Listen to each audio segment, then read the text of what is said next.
Hello, this is Salome and Viva from Primate Yoga. We just wanted to go over some quick tips for Jiu Jitsu athletes in specific. And if you were at Straight Blessed Gym Fall Camp in Seattle, you will have seen this before, but we wanted to give it to you so that you had something to refer to so you can keep the practice going. This is my friend Viva. She's going to be the demonstrating student for us today. And so to begin with, what we're going to do is we're going to talk about what we went over at camp, which is internal versus external rotation of the joints, flexion, and extension. So to start with, in Jiu-Jitsu, but also in a lot of other parts of our life, we do a lot of internal rotation of the shoulder, where the shoulder rolls forward and it's considered to be bad posture. What happens over time is that the muscles in the front of your chest, your pectorals, get really tight and shortened, and it makes it hard to draw that shoulder back. So it makes sense that to counter that, we have to work external rotation, rolling the shoulder back, and then move through our full range of motion, maintaining that external rotation. Now this can be done in lots of ways, but the way we're going to show you today is using your Jiu-Jitsu belt. So I want you to sit comfortably so that you can have a nice straight spine. At camp, one of the things we did was we put our gi behind our knees. We're using a blanket today because we just came from yoga and not Jiu-Jitsu. So, your hands are a little bit wider than your shoulders. She's going to bring her hands up overhead. She's going to work external rotation, rolling the shoulders from the inside and back. Wow, my words are jumbled. The triceps are going to roll towards the face. She's going to staple the ribs in, or make sure the ribs stay immobile, and keep pressing out into the belt as she moves her hands down through her entire full range of motion, spending the most time where she needs to stretch the most. And if the belt is too tight, let it slide. Once she gets all the way down, she's going to bring it back up. She's going to, again, accentuate the external rotation of her shoulders, press out into the belt, and keep the ribs drawing in towards the center line.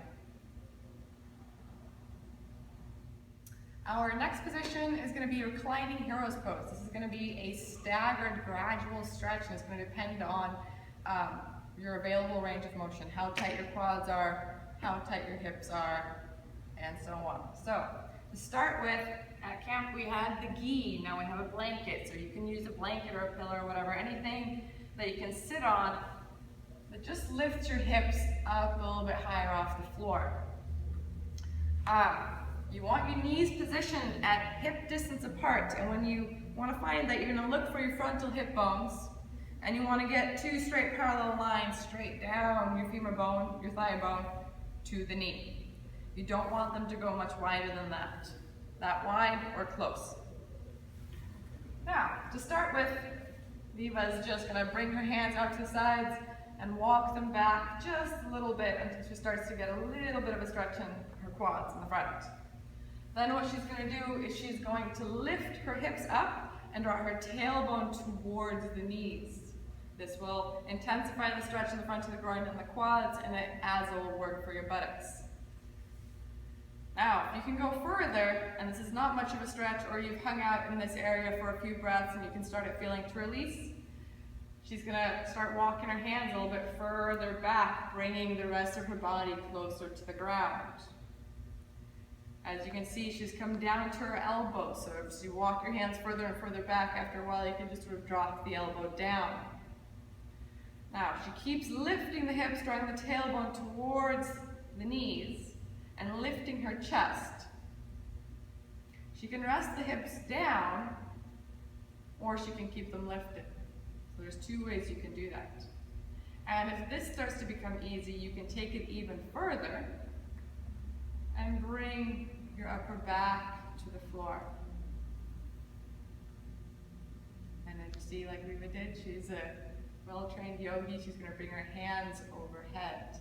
Now while you're in this position, a couple of points to focus on is you want to get the stretch or a sort of sense from moving from the outer hip towards the inner knee. So you're working internal rotation of the hip socket. And we're also working extension of the hip. So there is no angle here. Flexion means angle. This nice straight line means extension. You're going to hang out here, and I would say stay for up to 3 minutes, as long as you can.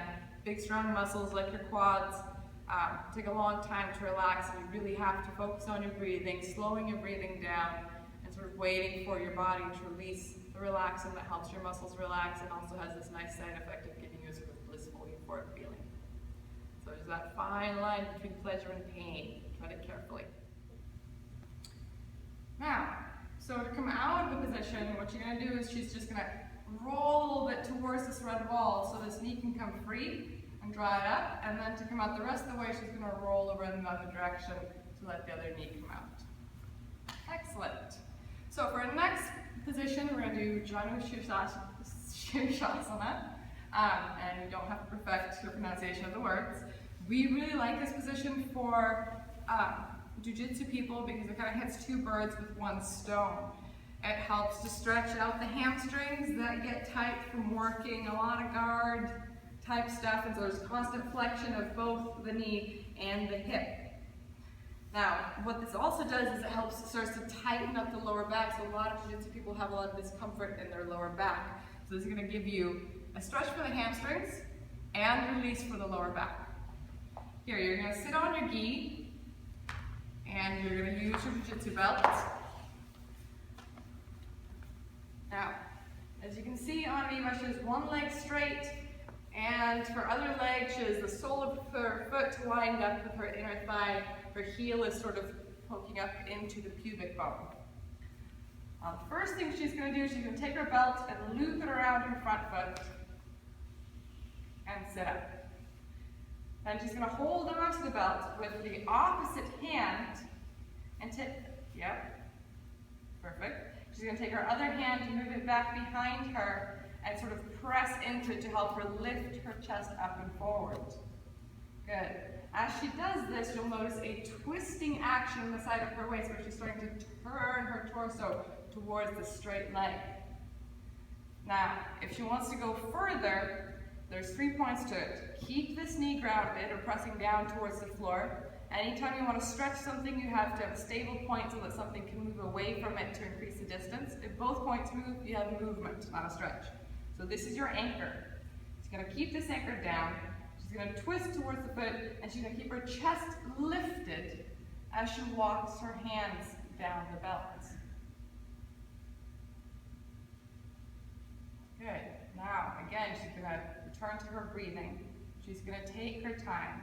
With every inhale, she's going to work on correcting her form, lifting that chest, drawing the shoulders back, and getting as much length and twist in the lower part of her body.